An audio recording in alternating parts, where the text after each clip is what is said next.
Bellator 286 weigh-in recap, betting breakdown, and full card prediction.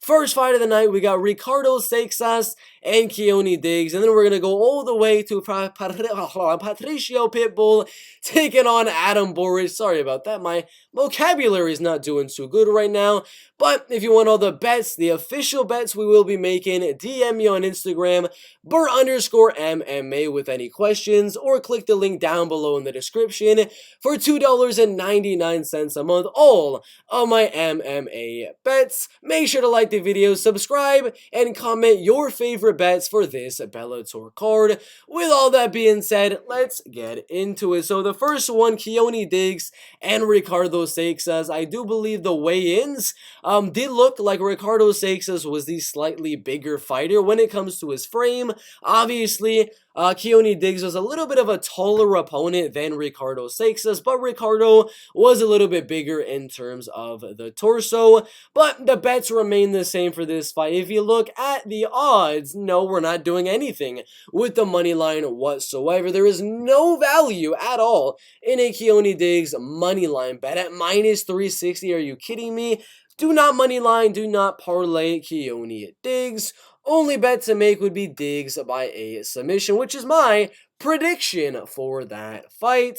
After that one, we had Miguel Pineau and Bobby Saronia. Bobby did look a little bit smaller than his opponent right there, just a tad bit smaller in my opinion, which leads me to believe that most likely Bobby Saronia is going to get a decision. Makes me a little bit more confident in my thoughts on him to go out there and get a decision win, because usually smaller guys, it's harder for them to get a KO, TKO, or a submission. So I'm going to say best bet for this one would be Saronia III to win by decision at plus 190. Pretty good value there. Then we have CJ Hamilton and Richard Palencia. Looking pretty even right here. Size is looking pretty much the exact same. But yeah, money line, no. I mean, no, come on. Richard Palencia minus 270. We're getting better odds, so I don't know if maybe tomorrow we'll have good or better odds on Richard Palencia money line. But as of right now, not parlay worthy in my opinion, and really a pass. Really a pass in terms of betting odds, because decision prop for Palencia minus. It's not even plus money for a prop on Richard Palencia. So this fight is a pass when it comes to the bets. The next one after that, we have Mike Hamill and Max Roshkov. And this one made me rethink things a little bit, because Max is looking pretty big, looking about that much taller than Mike Hamill on the scales, and he's looking a little bit bigger than Mike Hamill. So I don't know. My prediction for Mike Hamill got a little bit less confidence. So at this point, Mike Hamill, Max Roshkov, I'm going to say do not bet on the money line as of right now. There's not really much value on either side at minus 110, minus 110. No value going either way. Mike Hamill by KO, TKO decision, if you can get that one. But if not, it'd be a KO prop. I do believe he will win the fight by a decision, but that is at plus 200. I'd rather get the value bet on Hamill by TKO in case Max Roshkov gasses out late during that fight. So KO, TKO for Mike Hamill would be the most valuable bet on the card, but in my opinion, it's a pass. I'm not going to bet on that fight. Dominic Clark, Lance Gibson Jr. Dominic Clark ended up missing weight by 2.5 pounds. Looked good on the scales, but he missed weight. Not really his fault. He did come in on short notice, but if you look at the weigh-ins right here and them facing off, Lance is looking like the much bigger fighter. He's a lot younger, he's taller, he's hungrier, he is faster, he hits harder. He's got the better chin. One of my more confident picks of the card. The weigh-ins definitely increased the confidence with him missing weights, plus the fact that he went out there and he's a lot older than Lance Gibson Jr. and a lot smaller than Lance Gibson Jr. So parlay piece at minus 550, or you could do a Lance Gibson Jr. by a submission prop that does have some value. I think you can get the TKO, but I mean, I don't know. I'd say just parlay piece or pass. I wouldn't want to do anything with the props because inside the distance is only minus 222, and I really don't know what he's gonna get in terms of a submission win or a KO TKO win, but we shall see. After that one, we got Ryan Lilly and Weber Almeida. Weber looking jacked right here, looking pretty good going out there in the weigh-ins, but yeah, I would say nothing has really changed looking on to Weber Almeida and Ryan Lilly, in my opinion. They both look pretty similar in terms of size. When it comes to betting on the fight, no, we're not taking minus 300 on Weber Almeida, but we will take a prop. The odds on the fight going to a decision are plus 165. I think the fight goes to a decision minus 135 for Almeida inside the distance. Heck no, there's no value there. So plus 275 on Almeida by decision has a lot of value in my opinion. That'd be it for that fight. And we have the females, Sumiko Inaba, Nadine Mendoza, both looking pretty good on the scales. Nadine Mendoza was looking a little bit taller, a little bit bigger than her opponent Sumiko Inaba, but Sumiko was a little bit wider and stronger than Nadine Mendoza. I do have Sumiko winning that one by finish in round 1 or round 2. Minus 200 right there. No, it's women's MMA. It's flyweight women's MMA. Do not prop this fight. Don't prop anything right here. It's either a money line and you're going to put that in a parlay, or that's it. Do not prop this fight. Do not do an Inaba inside the distance. Don't do Inaba by decision or anything like that because it's women's MMA. The fights usually go to a decision. If you expect to finish, they're just going to grind for 3 rounds. So do not prop this fight with Sumiko Inaba. It's a money line in a parlay piece or pass. Gaji Bisteyev and Khalid Murtazaliev. Little less confident on Khalid Murtazaliev. After watching the weigh-ins, he didn't look too good on the scales and is a lot smaller than Gaji Bisteyev, but I still have him winning. It's a pass for me on the money line, especially at minus 400 right there.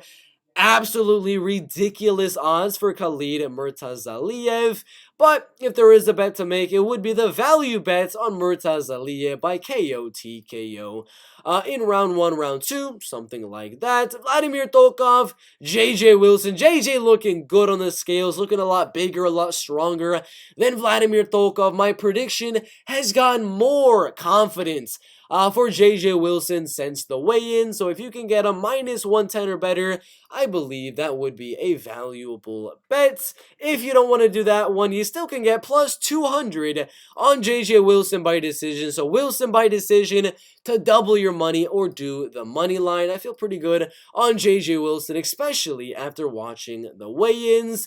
Nick Brown, Islam Mamedov, I'm not going to sugarcoat it. I don't know what to think. The man's wearing a shirt and a pair of pants. How am I going to gauge what he's looking like on the scale? Just based off of his face? I don't know. So, again, nothing has changed on that one. You don't really get to gauge too much of a guy that is wearing a shirt and pants to weigh in. So, I don't know what to think on that one.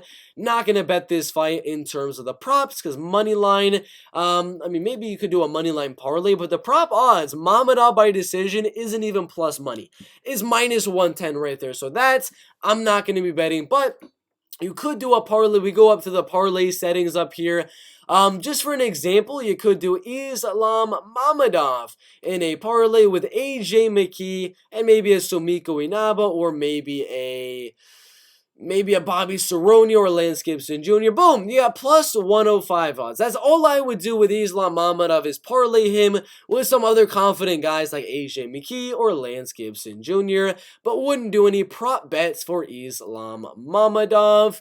After that one, we had Enrique Barzola, Juan Archuleta. I think Juan actually looked a little bit bigger than Enrique Barzola here. He looked a little bit bigger than Enrique, if I'm going to be honest with you. And my confidence has gone up for the underdog in Juan Archuleta. That is my prediction for him by a decision. Plus money is good on Juan Archuleta. That should be a good bet. Fight goes to a decision. You can stick that in a parlay with freaking Sumiko Inaba, Lance Gibson Jr., AJ McKee. you should be good to go. If not that, you could do a Juan Archuleta to win by a decision, and that would be plus 210 on bet 365. So decision prop on Juan Archuleta. Fight goes to a decision in a parlay with your other confident picks, or the dog money on the money line. All good bets. What is it? Jeremy Kennedy, Aaron Pico. Aaron always has the same face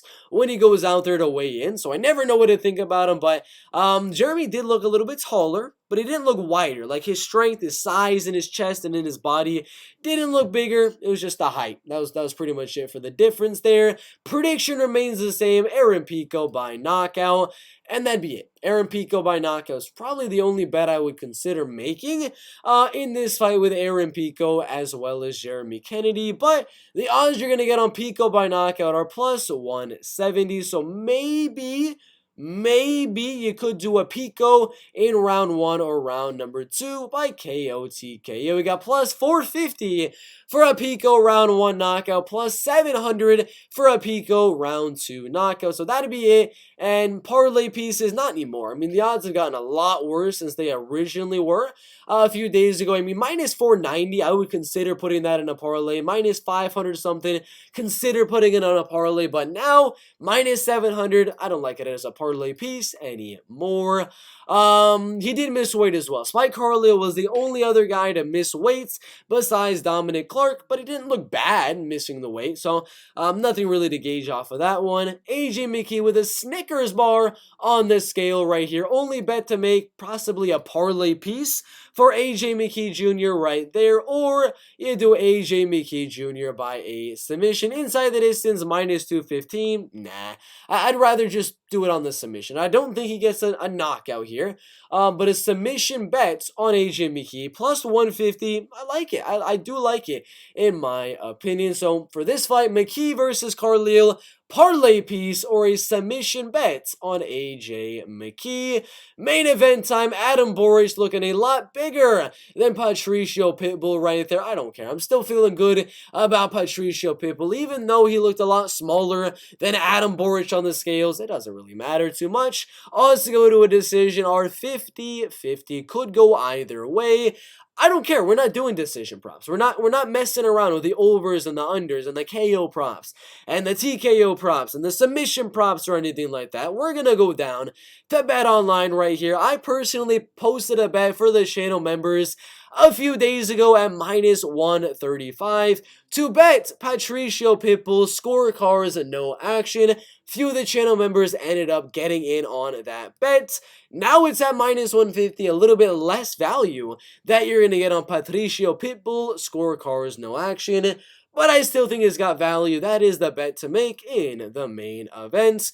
That is it for the betting breakdown, the predictions, and the weigh-in recap for Bellator 286. Comment your predictions down below. Comment your best bets down below in the comment section. Like this video. Subscribe to the channel with notifications turned on as well for more full card weigh-in recaps and things like that. Thank you guys for watching. Click the link down below in the description for all of my MMA bets. Have any questions, DM me at BertMMA on Instagram. We'll see you in the next one.